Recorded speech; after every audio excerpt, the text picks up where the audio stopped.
Straw Hut Media.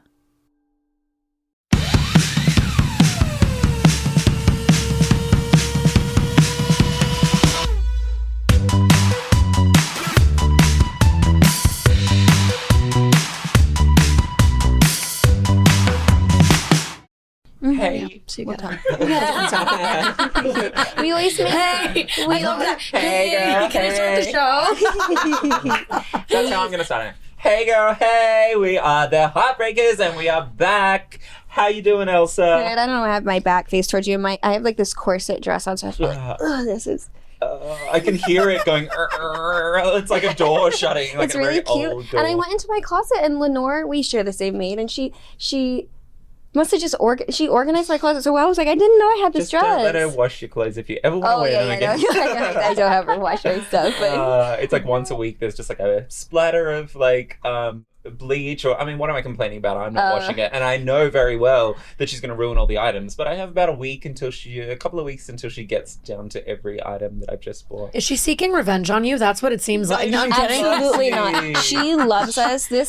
She sends me a voice note like every other day about how I love you. I hope you have a good day. I'm gonna, she's almost loves us way too much. She's to the point like where very we're good at her Lenore. job of keeping everything clean and orderly, and she provides emotional support. Yeah, she She's a does. full service. She is full service, and Hey. she brings flowers, and she'll completely cover your whole place with flowers. Is so. she single? I always, she actually is, but she Yes. doesn't want to be with guys. I mean, or women for that matter. Although she's probably more likely to be with a woman. So she's probably like in her probably early 60s, and she's from. Wait, not we El didn't introduce our Salvador. guests. I know, I was getting to that. We just started Brittany talking. Brave is with us. Hi. Yes. She's comedian, actor, producer. According to Instagram, she's tiny and loud. We will see. Did I live up to that? I mean, Yes. tiny so far. Oh, Yes, yes, you are. petite. Yes. My ex-husband used to say, I'm not short, I'm compact. Exactly. right. Well, my entire life has been defined by good things come in small packages, but then when I say that to the men I'm sleeping with, they're upset. So Oh yeah.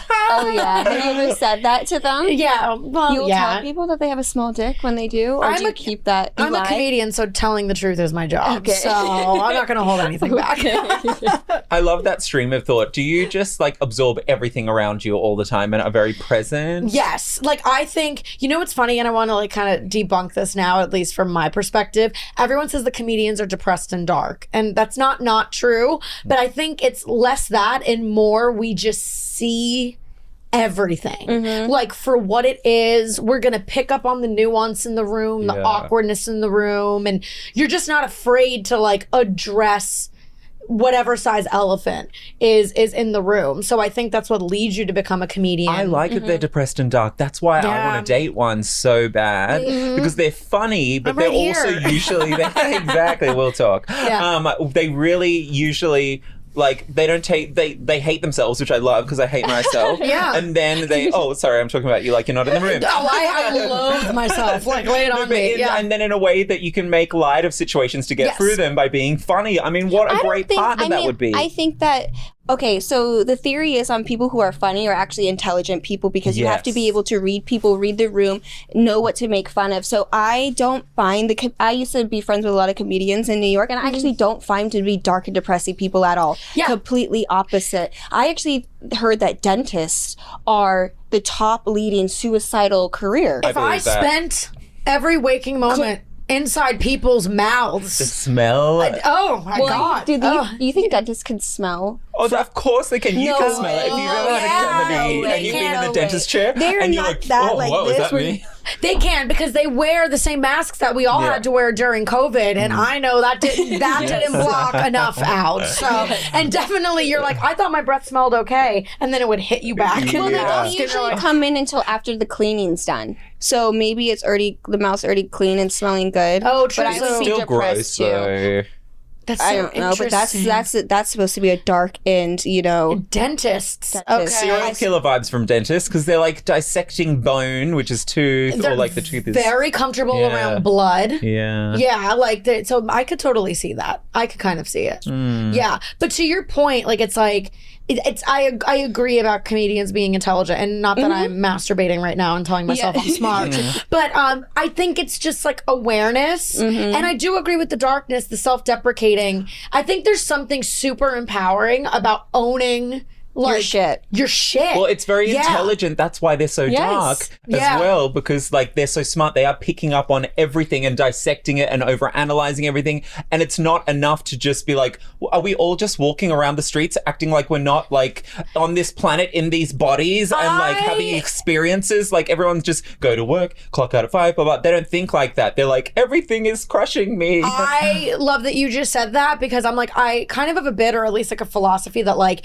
I don't trust people that are too happy. I mean, for sure, take care of yourself, your mental health, yada, yada, etc. But like, anybody that walks around and they're like, everything's amazing and I'm just full of joy and oh my God. And I'm like, do you not see that the world is quite literally on fucking fuck? Can I say fuck? Yes. Yeah, okay. On fucking fire. And like everything's about like, look at it's like what you just said, look at everything around you. So sometimes I don't even think it's depressed and dark. It's just like things aren't always super glitzy and perfect. I've never asked someone, how do you become a comedian? People just start telling you that you're funny and then you're like, shit, I should do this in front of people, or like, how do you, or you just enjoyed being entertaining people and you're like, I always say trauma is what leads you to stand-up comedy. And I mean, for me and my personal story, that's a part of it. I'm a domestic violence survivor. I dated a monster for 3 years, and I'm sorry to hear that. Thank you.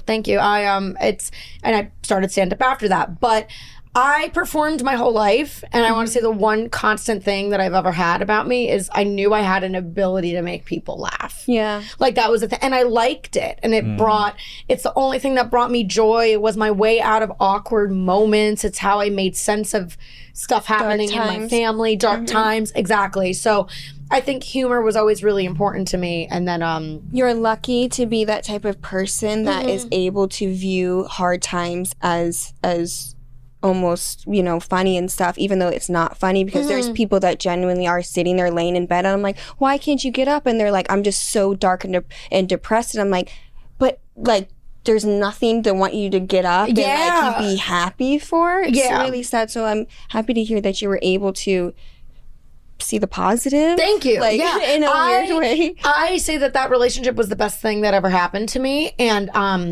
I got to tie myself to comedy. I got to tie myself to something that... What catapulted you to do that straight after such an intense situation? It was just like, I need to make a change, or like, what? Yeah. Well, I needed to change my whole life, to be honest. I was with him for 3 years. It was really dark. It was physical abuse, emotional abuse, and then obviously that trickles into everything else. And I had so many attempts to try to leave that situation, but I always looked at everything else in my life and I felt like I had nothing. I wasn't suicidal, thank God, but I felt like I didn't have anything to turn to. And the one thing I'd always had in my life was comedy. Like I did a lot of improv, I used to act and all this stuff. And I had it brought me so much joy, even just to make strangers laugh or make my friends laugh. It's so fun. When people laugh, there's nothing like it. Feeling. There's no drug in the world. Like when people are genuinely laughing at something that you've said. I mean, I have been a drug addict. I guess that never really goes away. That's the serotonin here. I mean, you just want it more and more and more and more. Like that is great. Yeah, I mean, I think there's something in the chemistry from that experience that I went through that lines up with like comedy as well too. And laughter is completely infectious. And I honestly, the way that I made sense of that relationship when it got really bad, there was I put everything through the funnel of humor, and I would tell my friends these really dark things that were happening in the relationship, and they would be crying, laughing. Like, they're like, we don't want to laugh, but it's like so funny and real. And because probably a lot of times in those kind of relationships, the people are acting so crazy that you're like, what is wrong with this person? It almost does become humorous because you're like, this person is like, it's extreme. It's so extreme. And insane. That's what Joan Rivers used to say about, like, she was like, you idiots, she'd make jokes about, like, people with mental disabilities and stuff like that. She's like, my family members have mental disabilities. I joke to get through these things. That's why, like, we need to make it normalized and not, like, putting people in the corner being like, oh, that's weird, let's not touch it. Yeah. We as a society are going to be dead on arrival the day that we can't laugh at things. I know. Yeah. The day that we can't talk about things. And because what ends up happening, if you don't laugh about it, that's where it starts. Then you don't talk about it. And if you don't talk about it, then you just start turning a blind eye. And like, and it's also too, for comedians, when we joke about something, it's exactly what Joan said. She's my idol. She's like my phone background, literally. it's not making fun of something. It's actually kind of the opposite. Like, it's our lives and it's in front of us and it's important. So we're trying to shed light on it. We're just comedians. So the way we do it is by making it funny. So, yeah. And so in today's like woke culture and like also not being able to say like very PC, where do you draw the line then? Okay. Because that's what I'd like to get your opinion on is like, you know, a lot of things aren't allowed to be joked about that used to be able to be joked about. Is should everything, if it's a joke, be allowed and like that's off limits because it's like part of comedy? And or like how does that work then? Because I feel like jokes are getting so tame now and that you can I'm get not canceled. There's been comedians I thought that have gotten canceled. I want to get canceled. I hope to get canceled. Cancel me. I think that's the mentality you need to I have think that's all though. To be a good comedian, you have to be like, because jokes aren't as funny at the moment. I'm telling you, like on specials, because they're having to go through such like levels of like, let's tone it down because it's going on TV. People are going to be mad. So you just say it and you're just hope for, because you said you don't care if you get canceled. So then you just kind of say, and you're like, I joke a little bit about that, but I do believe that if you are not saying anything as a comedian, like you're not pushing the envelope, the joke doesn't make people uncomfortable, the joke isn't brutally honest, like get out, like you're not meant to be a comedian. And jokes are tamed now because everyone is afraid of that. And I feel, listen, if it's a good enough joke, if it's funny, you can get away with it. I believe that. And if it's truthful, it's funny, and it's punching up is what we say. Like it's not, you don't want to make anybody feel uncomfortable. I feel like if you make fun of everything, like, you know, if you make fun of everything, then you as long as you don't take away from one thing, like, I don't make fun of this person, but I'll make fun of everybody else, and that's when it gets weird, right? If you're just making racist jokes 24/7, you're obviously like, you're like there's people who want to say, that person's racist. No, they make fun of everybody. They just hate everybody. Like, you know what I mean? What I'm trying to say is, and the reality is, a joke can be made about everybody. Sect of society, section of society. It can, gay, straight, white, black, poor, rich, whatever it is. And because there's truth and there's weakness and there's something to be said about everything. And everyone can be made fun of too. I feel like that's going to be such a much lighter thing. Like shine the light on everything that's awkward or weird. Like even if it is someone with a mental disability, I can only imagine that I'd be like, I mean, I know when I talk about problems that I've had, like, and just like put it out there, it's automatic. That's the weight lifted automatically. It's like, yes, guess what? Life is real. People with disabilities is real. Everything is kind of part of the whole experience. There is a wave now, and you're absolutely right with people getting canceled and jokes. As a result, comedians are kind of cowering back. You're noticing with the crowds, it's if you tame yourself and you are so afraid of getting canceled and you fall into this wokeness and stuff, you're going to train the crowds to be like that. Yeah, and that's not funny. It's not funny. And then they come to the show and there's this wrong misconception that they're going to just hear things that are comfortable and in their world and that they agree with. And how are you supposed to say a joke that's comfortable for everybody too? Because everybody has their own religious thoughts and whatever backgrounds and all this kind of stuff. So how do you even fit everybody in that room? And even in a super safe box, somebody's going to get offended. There's no way. And it's like you're never going to please anybody. And I always say the comedian that pleases everybody or the artist that everybody loves and whatever, I'm like, is probably playing it really safe. And it's like, okay, that's the lane you're going in, but what are you really doing? So how do you pick your jokes? Like you just think of them randomly. You're like, okay, I'm going to use that for my next stand-up. Do you write a lot of it? Like, is there a lot of writing? Okay. Yes, a lot of writing. I ultimately kind of find it on stage, I think, but I do write a lot. Interesting. So you wait. You're like, you have a joke and then you just keep going. Yeah, it's a little bit of both. It's kind of a back and forth between like it either starts on paper or it starts on the stage, but either way I kind of go back and forth, and then it kind of becomes this process of like, okay, this is a funny line, test it out, it works, it doesn't. Maybe I say something off the cuff on stage, so then I go back to pen and paper to figure out how to like. How do you make it flow? Because every time I go to a stand-up, it seems like all their jokes are flowing, and then there's times where the crowd is and then it seems like that's just a random joke that fit with the crowd and the interaction, right? And then they still make it flow. So that's just natural. When you do something, I think it's like anything. It's like you guys right now are in such a flow, right? Like it's when you do, you're just it's flowing and vibing. No big deal. We're catching a wave. We're riding it. When you do something enough, that's when the flow comes. Yeah, like it's my set last night. I had a crazy crowd at Hotel Cafe, and I did a lot of crowd work. Hotel Cafe is fun. It's fun. Yeah. It was fun. I headlined the second stage room. It was great night, great set. But I did a lot of crowd work, and I don't know if the audience realized it, but like a good amount of the things that I said in between are written. Yeah. Like I knew exactly where I was going with that, but that comes with like I get on stage every day. Really? You do stand up every day? Just about, yeah. Wow, It's like a muscle that you need to work all the time, right? Yeah, exactly. And then you're thinking about it, so you're going to write you. everything down. One of my other favorites is Nikki Glazer. So I used to listen to her she's great. podcast, and then her podcast was one of the first that I got into, really, because it was so good when it was called maybe it was You Up. Was it You Up? With Andrew Collin. Oh my God, so good. And then circling back, the comedians' books are always the best to read because Yes. they're dark, but they're also funny. So it's not just like a Steve drag the Martin's whole book time. is phenomenal. Nikki's book is Eliza's book is great. Yes. Yeah. Yes. Yeah. Oh, Eliza's good too. Yeah. Love comedians. Yeah. You know how you were saying we feel everything. So when I go to a show, sometimes I won't go to stand up because I don't want to feel if they bomb, and I don't know who's going to bomb and who's going to be good. And I just can't stand someone being on stage when they're making jokes and no one's laughing. I think that is the worst. I can't even watch it on TV. Like it's train wreck theory. Like it's like I always try to sit in the back. I just know that to sit in the back because I'm like But I you can know feel it though because you see I see don't them know. upstage scanning to make fun of somebody, and I'm like I'm going in the back. You're like, I'm not going to be the scapegoat. I'm sitting in the back. Yeah.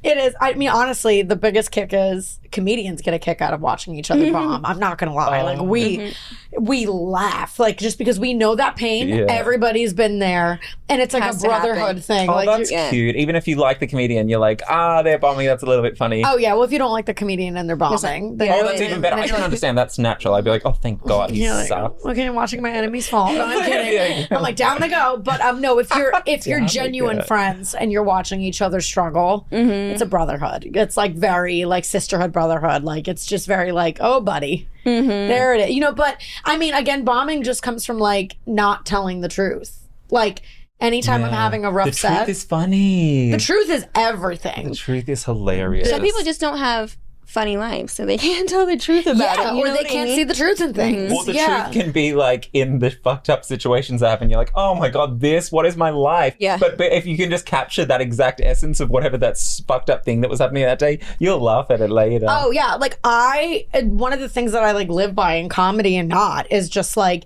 you can't change whatever the truth is or the reality is of a situation. You know, you just have to figure out what you're going to do with it. You know, are you going to make a joke about it? Are you going to run from it? Cry? Sometimes you cry. Sometimes you run from it. You know, but the truth is always going to be what it is. So I just think like the sooner everybody faces it. Yeah. Dating a comedian, yes or no? Oh no. Like me? Yeah, would you two comedians together, would that work? I've dabbled.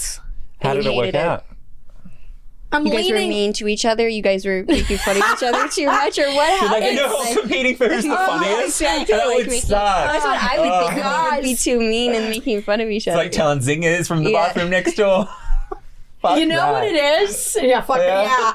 It's okay, so there is an element of so the reason you start dating is because you're obsessed with this, right? Like that's what it was, and like the lifestyle is the same, and it is like really fun to be able to talk about this thing you're both pursuing and this weird thing that only this other person gets. And it's very rare. I feel like I don't rare. mean that. I don't meet many comedians ever. They're New Yorkers always, it seems, by the way. I started in New York. I started stand-up in New York. So it's that, but then also to your point about like the constant zingers, like I don't want to be in a relationship now where like I can't turn it off at some point. And there's always gonna be like an element of competition. Like I've had that with some of the comedians I've dated. Like That's not to brag, but I was always the more successful one. And then it was like, but there's always this moment. Like I remember one night, like I was seeing this guy and we were both on a show and he felt whatever about his set. I thought he did fine. I got up. I loved my set. I had a lot of fun.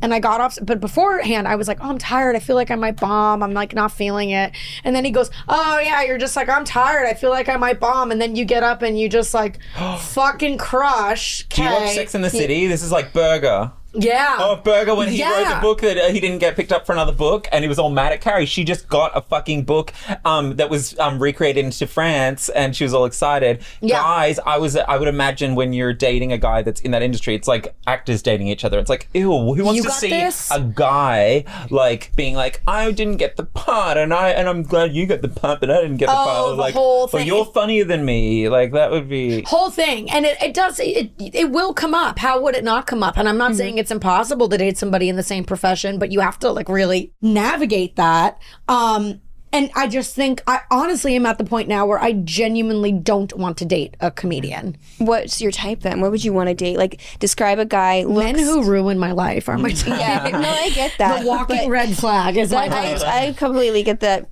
But if you were to pick, let's just say look wise. But let's start with look wise. What would you want? I tend to love if I were to build.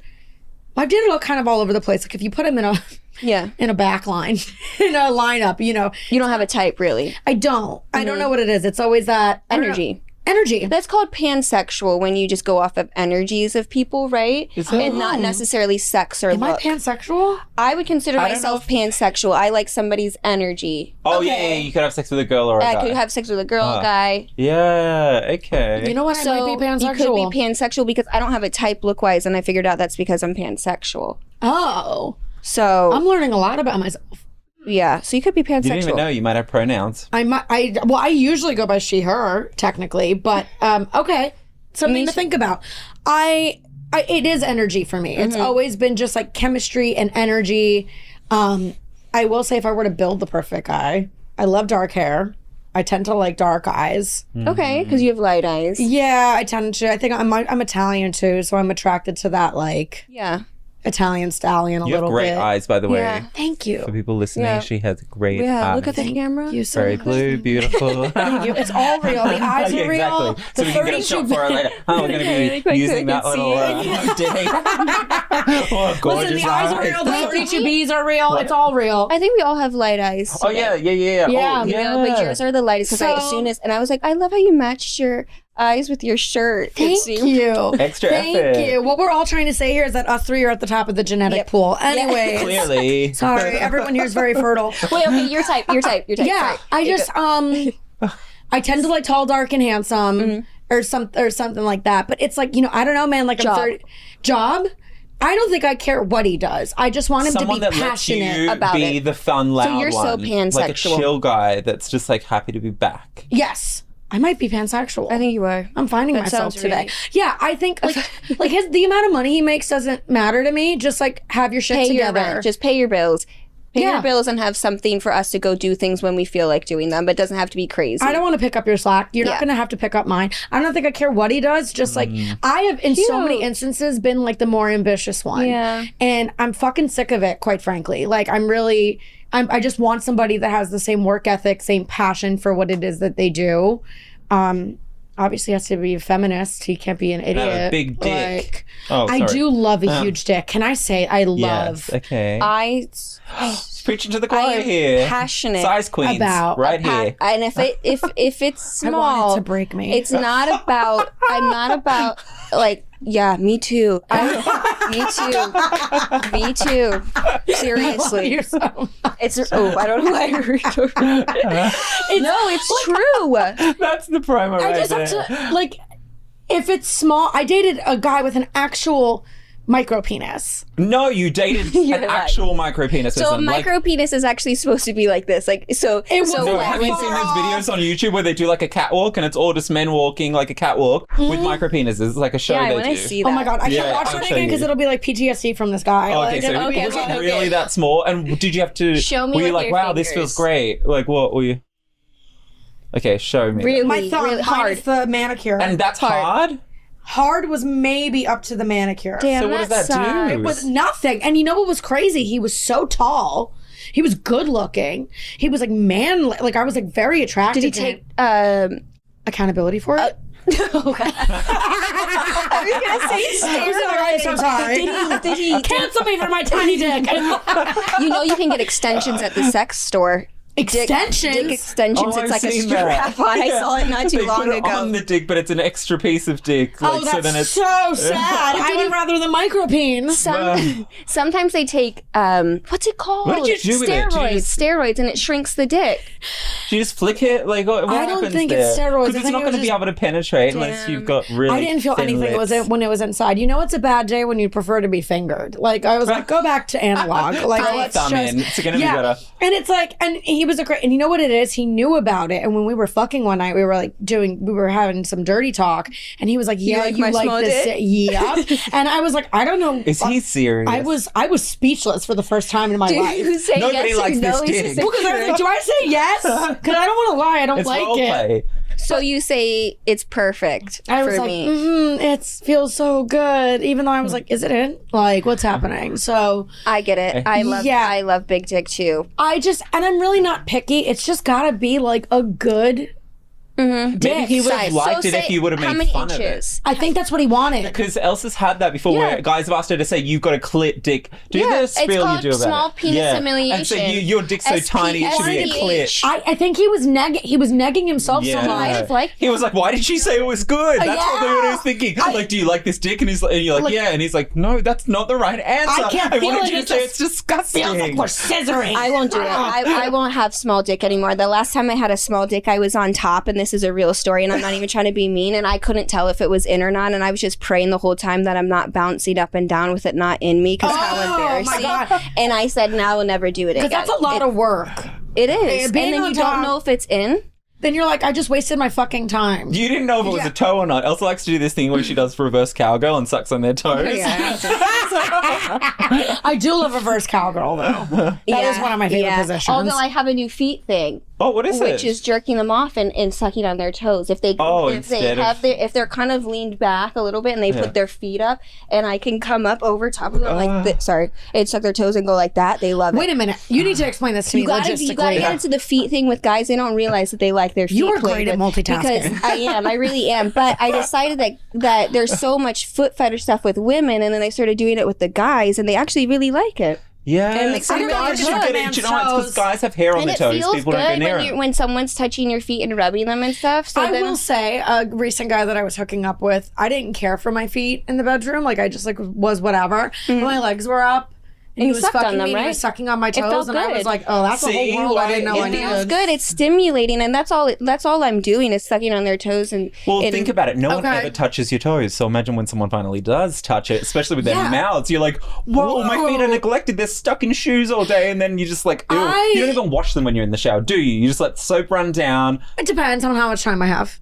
Okay, well, I do that too. I wash Okay, mine like I also. usually get in there, but You if I'm in a know rush, what? maybe Always no. wash mine. I'm gonna admit, I'm thinking, when is the last time I scrubbed my feet? Exactly. I don't know. I I just take a let lot the of baths. pedicure do it. Like whenever I'm yes, going yes. for a pedicure, I'm like, Yeah, touch but me that up. could be a month away, okay? So you have showers, you let the soap just wash Yeah. down, you're like, that'll take care of itself. I can also just say that I love that this conversation started off so deep and profound and professional, I and know. now we're This like, is you're what pansexual. happens. Start sucking some toes. Let's go. Seriously, I'm telling love you. it. Took a hard This is left. a And I podcast. love. I'm like, can we just talk Women about can have dicks? foot fetishes. They can. Yes. It's not talked about. I have an OnlyFans. Women get too much. It's I gotta have an be about me. OnlyFans. I don't. you do? I do. I love it. It's great, and I'm not doing full sex on there, but I'm having Good. fun. Yeah, and good. making Oh, money. yeah. Nude? I do nude. On yeah. Oh, OnlyFans. yes. Sexting, Good stripteases. girl. Good for I've you. taken all the annoying men that are in my DMs And put them on OnlyFans. and now they have to Charge pay 'em. me to fucking bother me, and it's amazing. But I don't get I didn't get the foot fetish thing, but my girlfriend makes like bank literally just on her feet, and I tried selling mine, but It's one of the top fetishes, Not. I think, is feet. It's like it's like in the top, like it Yeah. might be number 1 or number 2 or something like that. I got to relook. I try to keep up on the fetishes. Yeah. Or I used to Stay anyways. current. Yeah, stay current. Yeah. And feet was definitely one of them. I also feel like eating ass is like so popular now. And I'm like, is it because like we just do you do that? I eat an ass. I like having mine eaten. It's fun. So you prefer to be a receiver of ass eating? For sure. Yeah, I don't want my ass eaten. I don't want to eat James anyone's hates it. ass. That's where poo comes from. I'm not doing that in my mouth. Say, if I'm eating his ass or letting him eat mine, like I'm emotionally connected. Like I want, like if I'm are eating, yeah, me too. Yeah, I like him. You're eating ass. Yes. If I'm eating ass, like I want to meet his mother. I had to picture you eating. I had to picture you eating ass, and I was like, yeah, I could tell you really if I like him. Well, I mean, isn't that like that's the beauty of like that's why the sex is always better when you like each other and there's a connection. You do the nasty shit. You do the nasty shit before you know it. You're like, oh my god, like his foot's in my mouth and my ass is getting eaten. What's next? Marriage? Like, come on. Yes. Yeah. That's what That's I've some been kinky saying. shit. Marriage. Oh, what a weird kink. Oh my god. Let's take a risk here. Oh god. You know what? She'll love our hotline questions.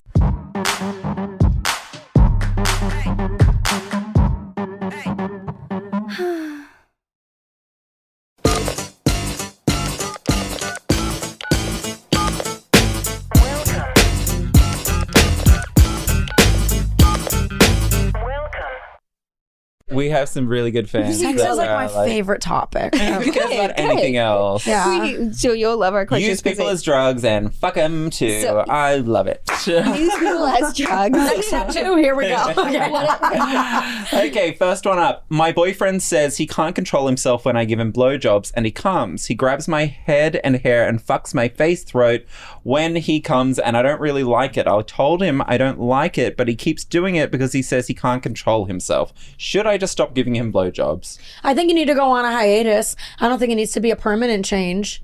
But I mean, like, if you're not enjoying it, sex is about reciprocity. And if he keeps doing it, like, I'm not saying blowjobs are banned forever, but I would put him in blowjob timeout. Also, the face fucking thing leads to unwanted vomit. If he's going. And it hurts, don't you? So that's what I thought. I was like, oh, she probably it's probably making her not feel good if he's fucking her face. Yeah. So that would be my thing. Also, whenever I see that in porn or whenever it happens to me, I agree with this girl. I'm always Have like, you ever hard stop. enjoyed that? I don't No, like not really. No No. one enjoys Being fucked. being choked, like actually choked with something down their throat. Like Yeah. you touch if you have a toothbrush and you're brushing your teeth, you accidentally hit back there. You're like, I mean, yeah. that's horrible. No one enjoys that. I would like to bring something up though.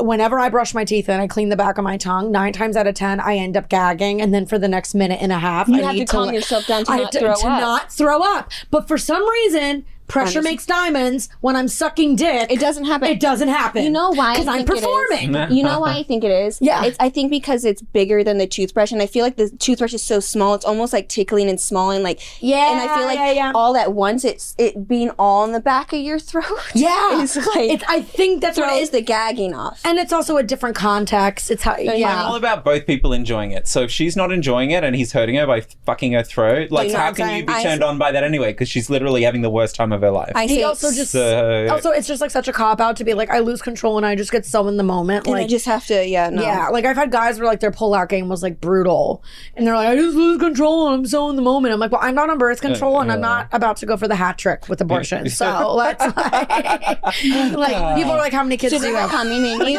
They were coming in you? Or they were half-assing it? At first it was coming in me, and I was like, well, you're That's gonna so go fucked up. fucked up, and I was like, you're gonna go get the plan B. Yeah. And if this goes south, you're paying for it. And then it was just terrible pullout game, and I was like, you're gonna have to wrap it up, buddy. Like I just lose control in the moment. What else is he I'll losing lose control? and have a baby that looks like you and Axel. I mean, really, Correct. that's Well, a like, great.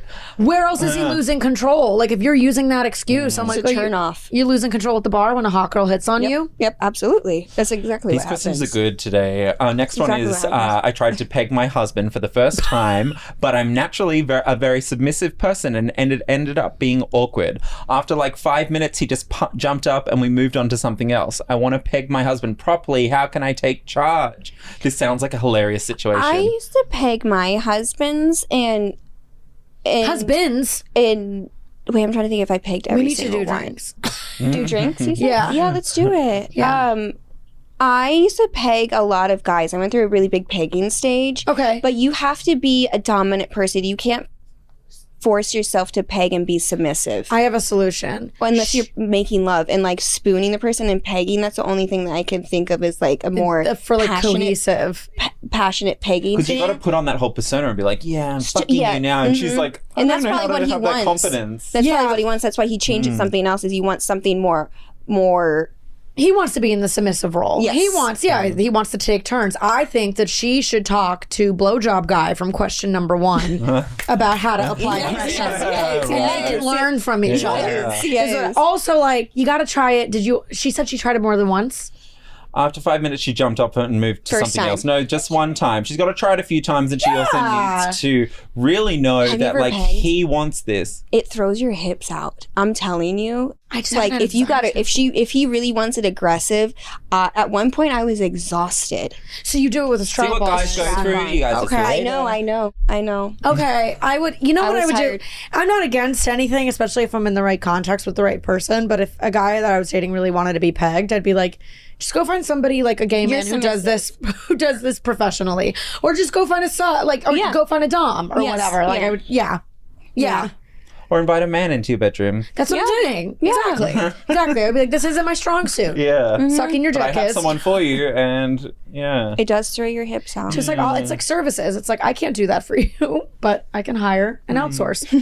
That's Maybe it. she needs to be more comfortable, like, with being that dominant role and, like, take it out of him. Like, Yeah. come on, like, I need to know. You really want me to be like this? Is this what you want? Like, and maybe Was she turned on enough too? Because I envision if I'm turned on enough, then I would get more Makes you aggressive. want to, So maybe she needs to I would feel almost like an kind idiot of wearing watch pegging porn together. So maybe they can watch good a idea. wife and husband pegging porn, and he might even really be into that. And then they can just engage in regular sex until she's kind of been comfortable and learned enough. And Yeah, then she like can have a tutorial on in the yeah, background. yeah, but make it sexy. I like that. Yeah. Yeah. My wife says she wants me to treat her like a slut. Rapid fire. What's some ways I can make her feel like a slut?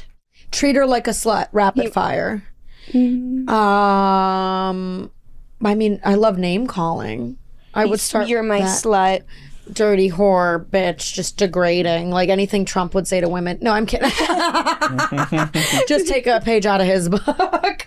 I Right? wonder. I actually think he needs to ask her what her level of comfortability for name calling and being treated like a slut. But it sounds like she really wants to be treated like a slut. So I actually would suggest name calling and a facial, which is an easy way to make someone feel like a slut and sexy all at the same time. Yeah. So I would actually be like, Yes. I want to come on your face, and that's something that's Yeah. Or Come all over her face. That is so slutty. You know what also my- feels slutty yeah. too? It's really specific. Yeah, it's also it's free protein for her. So it's also really specific, but like the aggressive dick slapping on the pussy also feels a little Or on like the face too. or the yes. face feels a little like slutty. Yeah, Like there's little, a lot of like- different.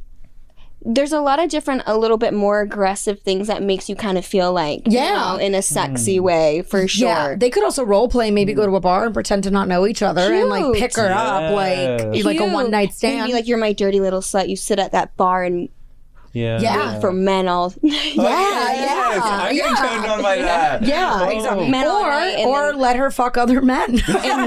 And then call her a slut. And then be like, you fucking slut. She's like, hello, I'm being a good girlfriend. Like, you told me. this is what you wanted. Hello. Yeah.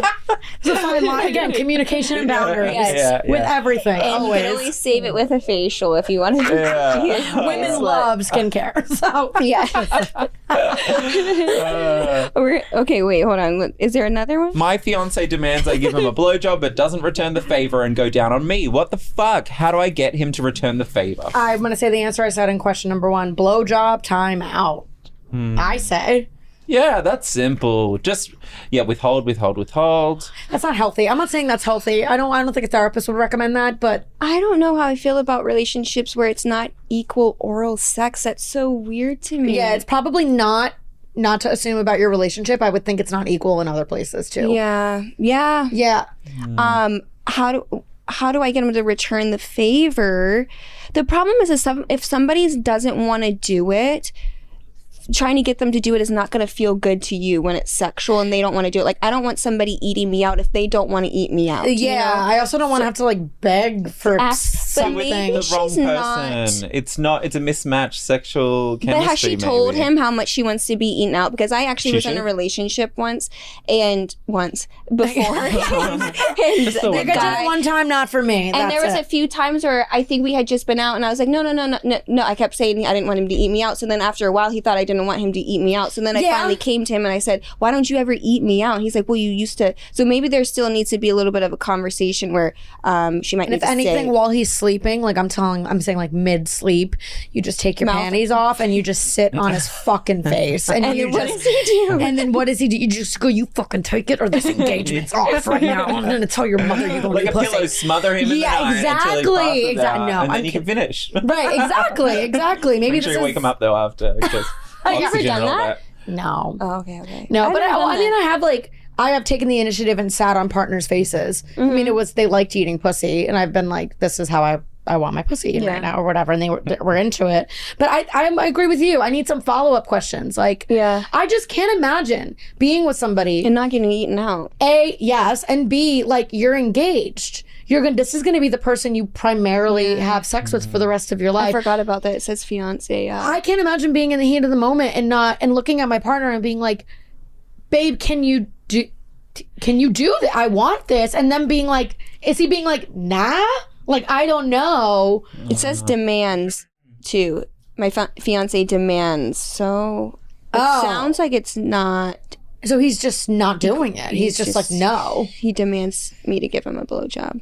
I would withhold, and then I would say, look, this is not a two-way street, and I need it to be. Yeah. And also, you need to explain to me why this isn't something that you want to do, because it's making me feel gross. I'm wondering why he doesn't want to. Can I say something about the withholding? So technically, withholding sex, you can do that, but it gets to a point where you can't use sex as a weapon to get what you want. 100%. You can't weaponize it. There has to be, because that's a form of sexual, it's a form of relationship. Emotional abuse. Relationship abuse is withholding sex and not giving it to somebody until they give you what you want. I abused my ex-husband for so many years, I had no idea. Maybe I was the bad one. I always try to withhold sex when I'm a horny little bitch. But if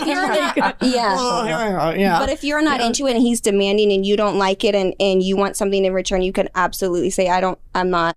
Yeah. You know? To be clear, I don't endorse like withhold. I actually dated a guy who we were best friends and then kind of always had the idea to, so then we start fucking and it was great. But then all of a sudden his sex drive took this weird plummet and he was like fresh out of what I knew wasn't a great relationship, but a long relationship. And it was so weird. Like it got to a point where I had to be like, do you still want to fuck me? Like, are you what into did he say? And he was like, yeah. And I was like, are you still attracted to me? He's like, yeah. And he's like, it was so weird. He's like, I'm just like not in the mood. Like I don't have the same sex drive as you, or I just want to. But I started to pick up over time that there was something else underneath this. Like he felt guilty for wanting sex, or he felt like he didn't want to indulge too much.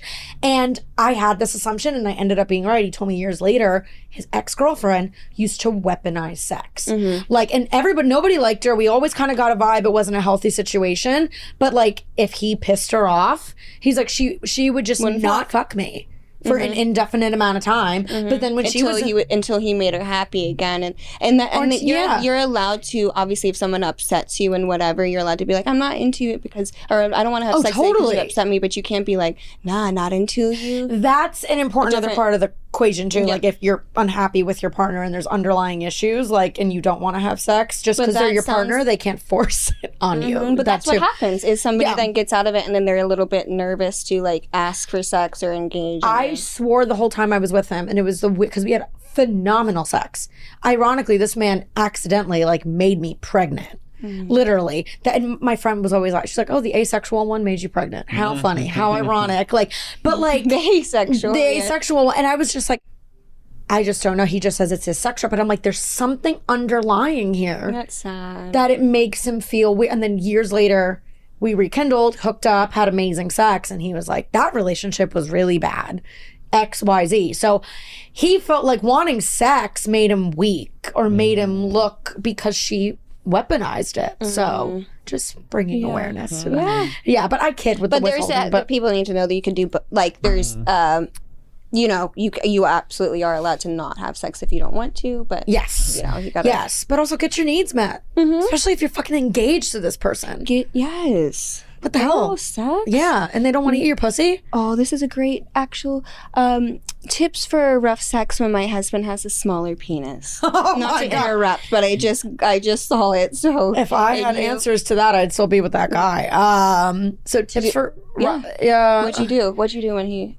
it didn't last very long because we weren't sexually compatible. Have you had small guys before? What have you done? I tell them. Well, I've had small guys, but I went through a stage where I did like small cock. Oh, you liked I did it? like it. Did you nag it? When Or I liked got it? out of the adult industry, because the porn dicks are so big, I actually was like, wanted smaller dicks because they tend to be better at oral sex. So I was like, I'm just gonna have, compensate. and I didn't need penetration at that time in my life. But I was open about how I liked small dicks then. So they already knew that I was into it. Interesting. And then I always say, if they ask you if you like their dick, to say, it's the perfect size for me. Don't say that it's small. Don't say that it's big when it's not, because that's lying, and then they'll think that you're a liar. But don't say that it's small because that hurts their feelings. So you say, Or just like you feel so good, Yeah, or like perfect other size for me. things. Perfect size for me. Yeah, I think you're the perfect size. Okay, that's good. I don't know. Rough sex when he has a small. Oh yeah, rough. Choking. How about a little bit of choking? How about a little bit of hair pulling?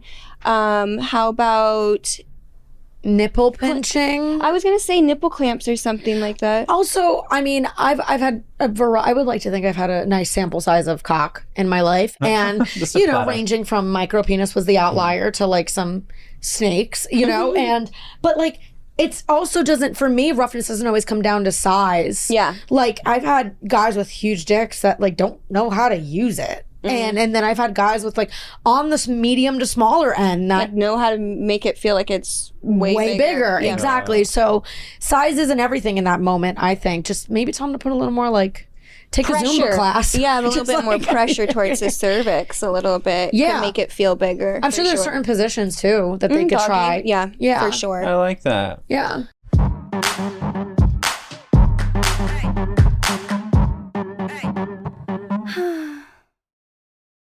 I feel like I am the queen of the shit right now. Say my name, say my name, yeah, yeah. Say my name, say my name. Love it. This next part is all about Brittany. Yeah, you're gonna tell us your As if it's not already all been about her. Oh, fucking bitch.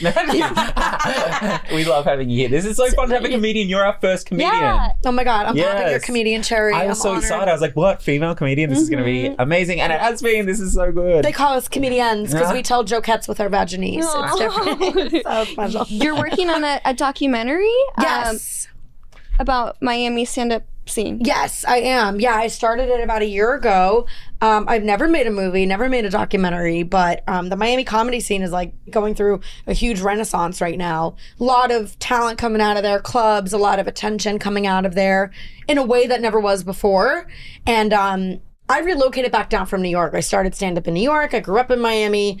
COVID kind of brought me back home to Miami. So it was a special time to kind of watch everybody relocate, all these shows pop up. So yeah, I'm working with a production company called Digital Bodega. They're based in New York, and it's gonna hopefully be due out next year, maybe the year after. But yeah, It's just 1 hour long thing. Are you guys gonna do multiple episodes? it's probably gonna be 70 minutes, somewhere between 70 to 80. We've talked about a docu-series, probably not, probably just a one-off. yeah.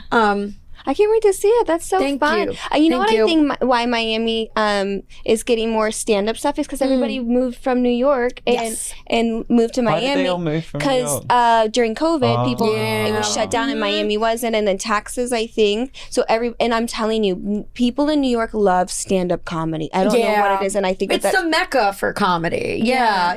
And I mean, that's so true. I mean, a lot of national, like New York and LA talent, myself included, came down to Miami after the pandemic. and then they were like, let's just do it. Let's just do it. And I also think everyone was cooped up and watching a lot of Netflix specials. So stand up just kind of itself got popular. But it's fun. It's going to be 70 to 80 minutes, and it's live stand up specials that we taped with all the main comedians down there, in depth interviews.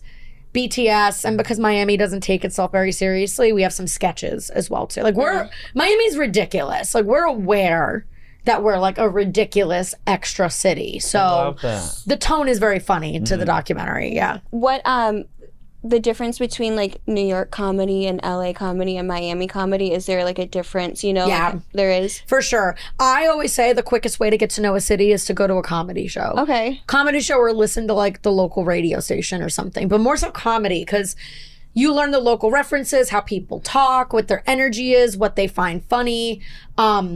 New York, I'm really grateful for teaching me how to write a good joke. I had to, because all the world's biggest comedians are there, and I was on shows with them and working the biggest comedy clubs. So you have to write and really bring your A game and have something to say. And then Miami has a baby comedy scene and is a completely different energy. And Miami taught me how to like work a room and good crowd work and MC and energy and stuff. So in LA, I'm like still learning. I haven't done a ton of comedy out here, but it's for sure a way different energy. Way different and they're just going to combine it all into one thing. And yeah. And I think that's how you also just like become a better comedian. You travel and you try your shit in new places, and you're like, oh, okay. I like this. I like that. This works. Yeah, this doesn't. That's okay. cool. Yeah. I So- hear you have some funny parents. Is that where you get it from? I do. How- Shout out Karen and Tony. What? Your mom's name is Karen? Yeah. My mom's name is Karen. Oh my God. She yeah. hates it. She hates it. Yeah, She's I always feel out there bad. talking about fucking Karens again. Yeah. Not all of us are bad. No, it's setting us back. Yeah, Yeah, literally. I remember when Karen started trending on the internet, my mom, because she's in her 70s and like she uses the internet baseline for work, no Yeah. social media. She literally thought that the internet, all of the internet at one point was talking about her. Like she was like, man. yeah, and I'm like, She's that's like, actually That's the most Karen horrible. thing in Oh the yeah, world. that is the most Karen thing. She's like, why is everybody talking about me? Yeah. Oh my God. And I'm like, not you, you self-centered cunt. No. Yeah, they're great. And you moved back in with them during COVID. Yeah, not How my was brightest that? moment. And you haven't moved out? No, Why- I moved Oh, out. Okay. I I was moved gonna out. say that. But, like, your girl got a struggle story now. Yeah. That's okay. No, I moved back in with them, which was like a temporary thing, and I went back and forth. Honestly, on a sincere level, like I have a great relationship with my mom, my dad. I'm an only child. I joke, I'm like, I wish they beat me. I'd have a Netflix special. But I'm grateful that like they just let their Is it a lot of material you get from them? oh my Like, God. Like just moving home and being there. Like you have that whole. Actually, didn't Nikki Laser do that? She moved back in with their parents for Yeah, that. she did show? too. Yeah, which made me feel better about moving back in with my parents. And I was like, well, Nikki Glazer's doing it, so Yeah, well, and that's you fine. know what? Who cares? COVID was so hard for people. Like, I'm Yeah. sure a lot of people moved back in with their parents.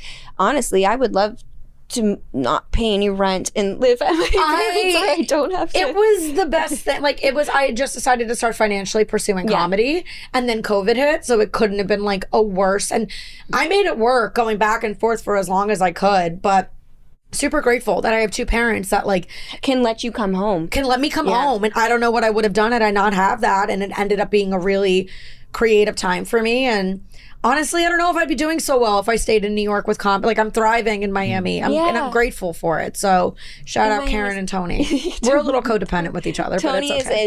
is such an Italian name, right? And every man in my family is like Tony, Vito, Vincenzo. Is that in your stand-up, all the Italian Yeah, stuff? I'm like, they all sound like one half of the menu at Carrabba's. Like, Carrabba's, they all sound like an appetizer at Olive Garden. Have so. you been to Carrabba's? It's kind of like an Olive Garden. Oh, I've better never been than to Olive Olive Garden Garden. either. Oh, you haven't been to Olive Garden? But you know No. what? I'm missing out. I recently went to Olive Garden, and as a kid, it was really good. But I was like, "What is this? There's terrible. It's terrible. The breadsticks actually taste like glue Yep, they do. I thought it was fabulous. Like everyone talks about it, like the Olive Garden, and so many people go there. because like, it's so mean, such basic flavors that you would think were good. Because sometimes you just need like a basic Alfredo pasta. That's Yeah. not, but it's not. And good it's also anymore. kind of really hard to fuck up chicken parm. Like, their chicken parm's okay, but then I had Carrabba's chicken parm, and I was like, oh, this was made by an Italian. Like, this is different. It hits different. It's another chain. You see? Just doing the hand I gestures. burn calories while having a conversation. I'm very Sicilian. Very strong fingers. Very strong fingers. Yeah, bend over. Okay, yeah. Woo. Brittany, it has been so fun having you here. Thank you for having me. Do you have Yay. anything you want to plug right now? It's going to come out Yes. in a few weeks, so make it something, whatever you want. Mid to long term. I'm on tour. I'm in LA right now. I will be in New York, Rochester, Boston, Denver, Phoenix, Chicago, Tampa, Boca, all over South Florida. So you really do every day. I'm on stage just about every day. Good. So she's saying follow her on Instagram Yes. because that's where you'll find all the dates. That's for the all best those place. dates. Yeah. Yeah. What's your Instagram handle? Brittany Brave, my name, Brittany. There's a million ways to spell Brittany, and Brave, like courageous. It's the whitest name ever.